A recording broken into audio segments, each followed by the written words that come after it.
Are you ready? The outline of Hamunaptra has appeared, and everyone rushed over like kids seeing toys.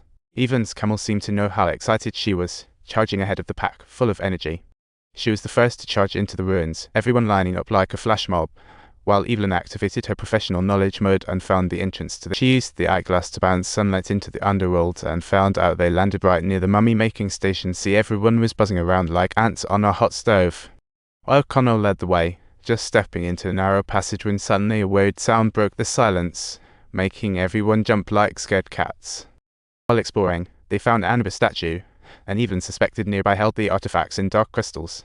Just then, that creepy sound echoed again, and everyone pressed against the wall like startled little critters.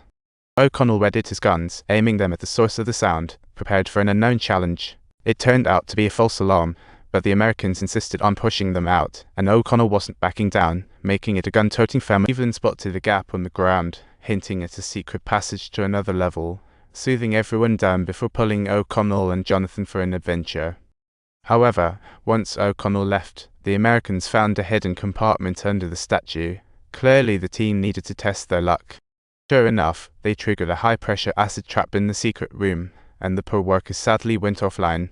Meanwhile, the prison warden was secretly hunting for treasure, spotting a shiny object on the wall and diving in like a kid after candy. But he accidentally dropped it, awakening a black scarab that made him stop digging like a rocket.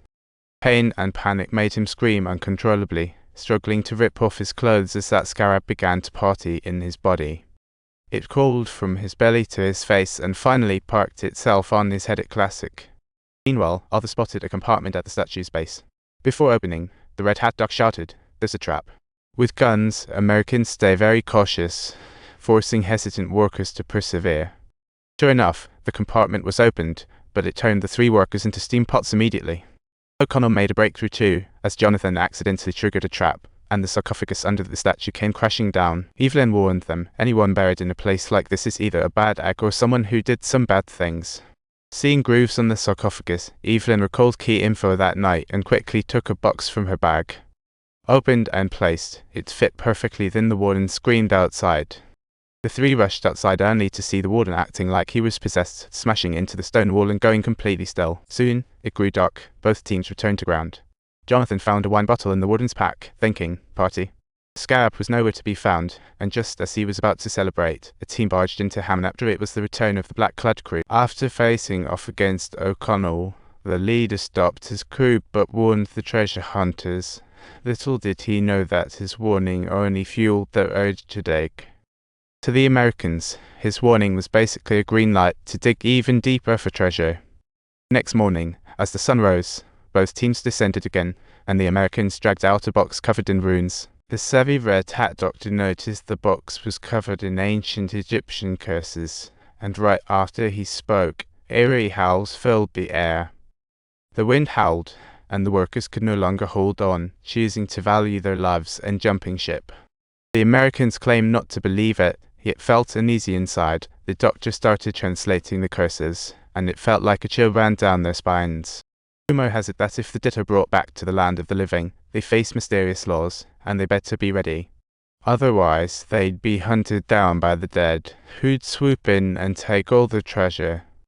If so, the dead would rise again, no longer mere spirits, but a calamity upon this world.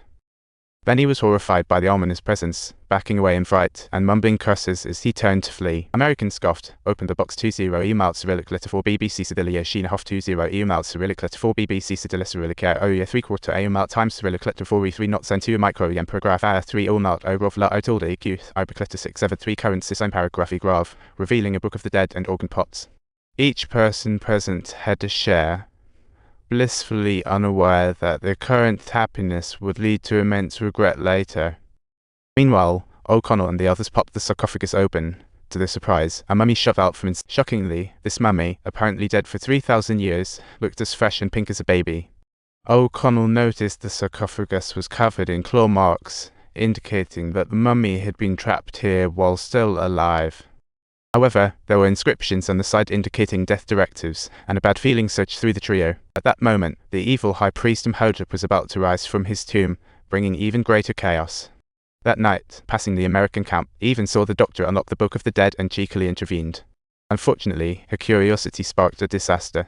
As the ancient Egyptian text opened her eyes wide, subconsciously she began to read it out, being both eager to learn and having no fear of trouble. Red Hat Doctor woke just in time, but it was too late. The soul of Imhotep had been accidentally released. The resting group was jolted awake, gazing at a shadowy mass in the distance with confused expressions. As the shadow neared, they saw it was Locus, and everyone fled underground, using quick response. Below, everyone scrambled in all directions as the glasses guy screamed, and O'Connell's crew found themselves in a heap of trouble too.